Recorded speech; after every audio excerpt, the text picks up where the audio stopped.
नमस्कार व आदाब dear students, welcome to DSEJ's home class. आप जानते हैं हम class 8th general science chapter number 15 पढ़ रहे हैं। उस बारे में हम आगे और पढ़ेंगे। तो हमारा क्वेश्चन है, why does the pole star Polaris और ध्रुव तारा not change its position in the sky. जो पोल स्टार होता है, पोलरिस उसे कहते हैं या हिंदी में ध्रुव तारा भी कहते हैं, वो आसमान में अपनी जगह, अपनी पोजीशन चेंज क्यों नहीं करता है, यानी एक ही जगह क्यों दिखाई देता है वो हमें। जैसे बाकी तारे ईस्ट से वेस्ट की तरफ घूमते हुए दिखाई देते हैं, वो हमें एक ही जगह क्यों दिखता है, वही हम पढ़ने जा रहे हैं। तो the pole star is situated in the direction which is directly above the geographic north pole of the Earth's axis. Thus, its position relative to the Earth does change and hence it appears stationary. तो जो pole star है वो हमारी जमीन के north pole के axis पे ठीक ऊपर हमें दिखाई देता है। आप जानते हैं हमारी पृथ्वी, हमारी ज़मीन जो है वो वेस्ट से ईस्ट की तरफ चक्कर लगाती है। तो जो ज्योग्राफिक नॉर्थ पोल है ज़मीन का, जो नॉर्थ पोल जिस एक्सिस पे ज़मीन घूमती है, ठीक उसके ऊपर जो नॉर्थ पोल है उसके ठीक ऊपर पोल स्टार हमें दिखाई देता है। तो उसी वजह से वो हमें एक ही जगह दिखाई देता है। यहाँ पे अर्थ की एक पिक्चर दिखाई गई है, तो ये मैं यहाँ पे बता रहा हूँ। एन फॉर नॉर्थ और एस फॉर साउथ, ये आ गया नॉर्थ पोल और ये आ गया साउथ पोल। और जो हमारी ज़मीन है वो वेस्ट से ईस्ट की तरफ रोटेशन करती है, स्पिन करती है, यानी इस तरह से वो घूमती है वेस्ट से ईस्ट की तरफ। तो जो धुरी बनती है नॉर्थ पोल पे, नॉर्थ पोल जो एक्सिस है उसके ठीक ऊपर जो यहाँ पे पॉइंट जैसा दिखाया गया है पोल स्टार, वो वहीं पे हमें दिखाई देता है। तो इसीलिए वो हमें एक ही जगह दिखाई पड़ता है। एक्चुअल में वो भी बाकी स्टार्स के साथ वो भी चक्कर लगाता है, वो भी घूमता है। तो ज़मीन की जो एक्सिस है, नॉर्थ पोल की जो एक्सिस है, नॉर्थ और साउथ पोल पे जो ज़मीन घूमती है, तो उस वजह से वो हमें एक ही जगह दिखाई देता है। तो नॉर्थ पोल के ठीक ऊपर वो हमें दिखाई देता है। तो मैं यहाँ पर अर्थ कैसे रोटेशन करती है थोड़ी सी एक पिक्चर में दिखाऊंगा। तो अर्थ इस तरह से रोटेशन करती है, वेस्ट से, ये आ गया वेस्ट, ये आ गया ईस्ट, और ये आ गया नॉर्थ, ये आ गया साउथ। तो इस प्रकार से ज़मीन जो धुरी बनाती है नॉर्थ पोल पे, वहाँ से ऊपर जो हमें तारा दिखाई देता है, ध्रुव तारा, वो एक ही जगह हमें दिखाई देता है। तो यहाँ पे आपको ये समझ आ गया होगा। तो नेक्स्ट क्वेश्चन है हमारा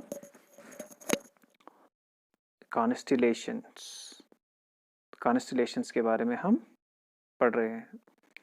A group of stars which forms a recognizable pattern or shape is called a constellation। तो constellations के बारे में मैंने पहले भी थोड़ा सा आपको बताया था। constellations जो तारों का एक ग्रुप होता है जो एक रिकॉग्नाइजेबल यानी एक पहचान वाली, हमें एक शक्ल या किसी जानवर की शक्ल या आदमी की शक्ल जैसा जो तारे बहुत सारे ग्रुप में दिखाई देते हैं, उनको हम कॉन्स्टेलेशन कहते हैं। यानी ग्रुप्स में जो तारे हमें दिखते हैं जो एक पहचान वाली शेप या शक्ल या पैटर्न जैसा हमें दिखाई देता है। जैसे हमें सप्तऋषि तारा दिखाई देते हैं, या बाकी उसमें ओरियन वगैरह हैं, वो तारे हमें दिखते हैं, उनको हम कॉन्स्टेलेशन कहते हैं। Astronomers have divided the whole sky into 88 constellations. जो एस्ट्रोनॉमर्स हैं उन्होंने पूरे आसमान को 88 कॉन्स्टेलेशंस में 88 नक्षत्र जो हैं हिंदी में जिनको कहते हैं, उन 88 कॉन्स्टेलेशंस में आसमान को बांटा है, यानी 88 उसके जो कॉन्स्टेलेशंस बनाई हैं स्टार्स की। Each constellation is assigned a name of the object to which it closely resembles in ancient Indian astronomy। तो हर एक जो कॉन्स्टेलेशन है उसको रिजेंबल किया गया है। रिजेंबल मतलब वो होता है जैसे किसी चीज के साथ उसको कंपेयर किया गया है।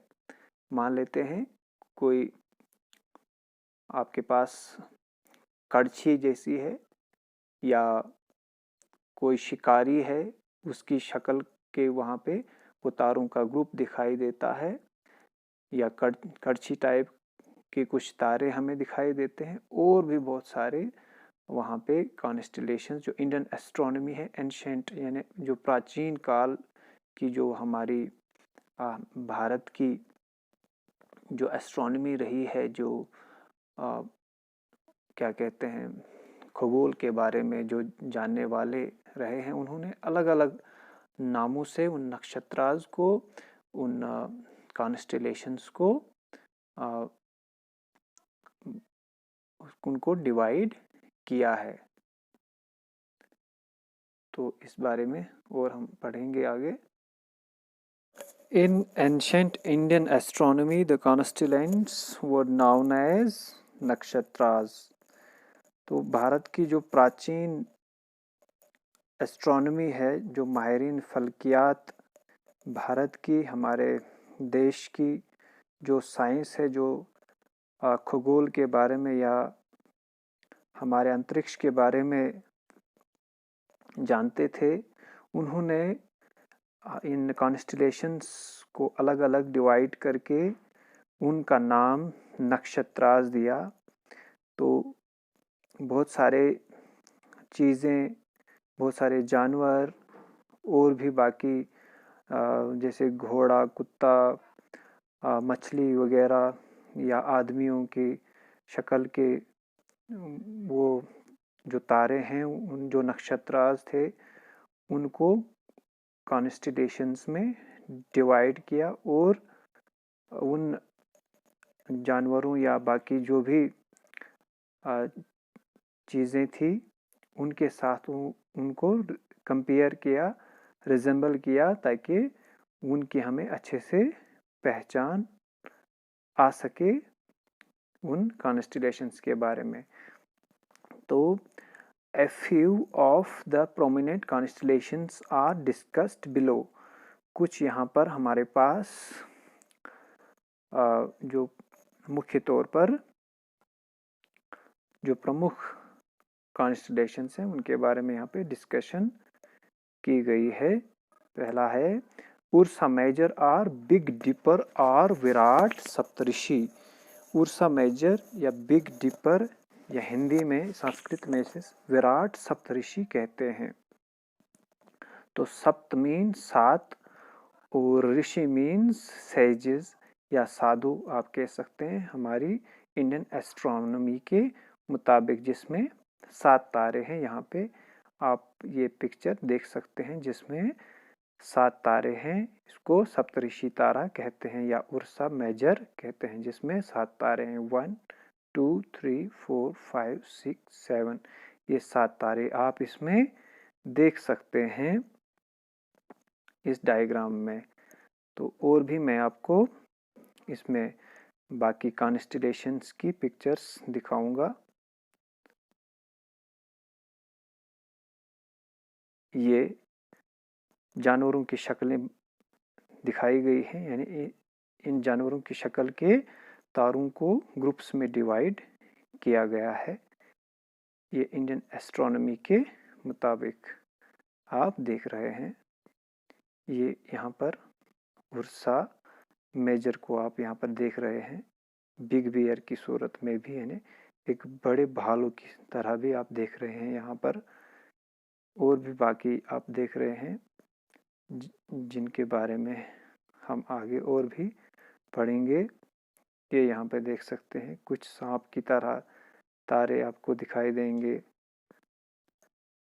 चील की तरह, कुत्ते की तरह, बेल की तरह। ये यहाँ पे आपको मैं दिखा रहा हूँ। ये सारे कॉन्स्टेलेशंस की पिक्चर्स हैं। ये देखो यहाँ पे जो अभी मैंने आपको दिखाया था, सप्तऋषि तारा, जिसमें 7 तारे हैं। ये देखो यहाँ पर भी कुछ पिक्चर्स हैं। ये भी बहुत सारी ये पिक्चर्स हैं जो मैं आपको यहाँ पर दिखा रहा हूँ। तो हम सप्तऋषि तारे के बारे में पढ़ रहे हैं। This constellation consist of 7 bright stars arranged in a pattern somewhat resembling the shape of a big bear. इसमें 7 तारे आपको दिखाई देते हैं, अभी मैंने आपको बताया। तो ये एक बड़े भालू की तरह भी आपको दिखाई देगा। ये सप्तऋषि जिसमें 7 तारे हैं, जिसमें द स्टार्स मार्क्ड 1, 2, 3 एंड 4, जिसमें 1, 2, 3 ये जो तारे हैं represent the body and the stars marked 5, 6 and 7 represent the tail of the big bear. तो जो बाकी 5, 6 और 7 ये वाले जैसे दुम दिखाई देती है भालू की, एक बहुत बड़ा भालू की यहाँ पे 5, 6, 7 में इसको उसकी दुम यानी पूंछ दिखाई गई है। जो बाकी फेंट स्टार्स होते हैं जो कम जिनकी लाइट होती है, वो भी मिलाकर एक भालू की शक्ल दी है एस्ट्रोनॉमर्स ने। तो यहाँ पर ये एक लेडल की तरह भी आपको दिखाई दे सकता है ये सप्तऋषि जो उर्सा मेजर है। The head and paws of the big bear are formed by some faint stars not shown in the diagram। तो जो सिर और पाज यानी पंजे वगैरह जो है भालू की तरह जब पूरा ये दिखता है ये उर्सा मेजर, उसमें कुछ फेंट स्टार्स दिखाए यहाँ पे नहीं गए हैं इस पिक्चर में, इस डायग्राम में। तो एक भालू की तरह भी ये हमें दिखाई दे सकता है, इसको हम बिग बियर भी कहते हैं। और भी हम इसे बाकी नामों से भी जान सकते हैं, जैसे the Ursa Major constellation can be linked to the following objects. और भी कुछ चीज़ों के यहाँ पे नाम दिए गए हैं इसको। The Ursa Major constellation can be linked to the following objects. It looks like an oversized ladle in which stars marked 1, 2, 3 and 4 form cup of the ladle and stars marked 5, 6 and 7 form the handle। तो यहाँ पर आप एक cup की तरह भी आप इसको देख सकते हैं, जिसमें 1, 2, 3 पे आप देख सकते हैं ये एक कप की तरह आपको दिखाई देगा 1, 2, 3, 4 तक। और बाकी यहाँ से आगे 5, 6, 7 जो है इसकी ये हैंडल दिखाई गई है, जैसे कड़छी की हैंडल होती है। ये कड़छी की सूरत में भी आपको दिखाई दे सकते हैं ये सप्तऋषि। तो the stars 1 and 2 at the end of cup of the ladle are called pointer stars। तो जो 1 और 2 पे जो स्टार्स आपको दिखाई देते हैं इनको पॉइंटर स्टार्स भी कहते हैं, as they point in the direction of the pole star। क्योंकि इसी की डायरेक्शन में हम पोल स्टार को देख सकते हैं। यहाँ पर मैं आपको थोड़ा सा दिखाऊंगा। ये यहाँ पे 1 2 आ गया, ये सप्तऋषि की डायग्राम है। यहाँ पे आप इसकी डायरेक्शन में आप पोल स्टार को या पोलरिस को देख सकते हैं, इसलिए इनको पॉइंटर स्टार के नाम से भी जाना जाता है। 1 एंड 2 जो ये स्टार है। तो it looks like a question mark suspended across the sky where the star 1 2 3 and 4 form the curved path and the stars 5 6 and 7 straight line part of the question mark। ये एक question mark की तरह भी हमें आसमान में दिखाई दे सकता है। इस तरह से आप इसको क्वेश्चन मार्क भी कह सकते हैं। तो और भी डिटेल से वीडियो के ज़रिए उतना हम बता नहीं पाएंगे। तो it resembles A kite having a long tail. एक काइट की तरह भी हमें ये दिखाई दे सकता है, जिसमें एक लंबी सी पूंछ भी आपको दिखाई देगी। एक काइट यानी पतंग और लंबी सी पूंछ भी आपको इसमें आप देख सकते हैं। और काइट की तरह भी ये रिजेंबल करता है, यानी काइट की तरह भी आपको ये दिखाई देता है। The Ursa Major is visible clearly in the northern part of the sky in the summer month between April to September। यानी आज आप इसे नॉर्दर्न स्काई में, नॉर्थ की साइड में स्काई में आप इन्हें देख सकते हैं, आकाश में देख सकते हैं। यानी अप्रैल से लेकर सितंबर तक नॉर्दर्न स्काई में आप इन स्टार्स को देख सकते हैं, सप्तऋषि तारे को देख सकते हैं। तो आज के लिए हम यहीं पे अपनी क्लास समाप्त करते हैं। धन्यवाद।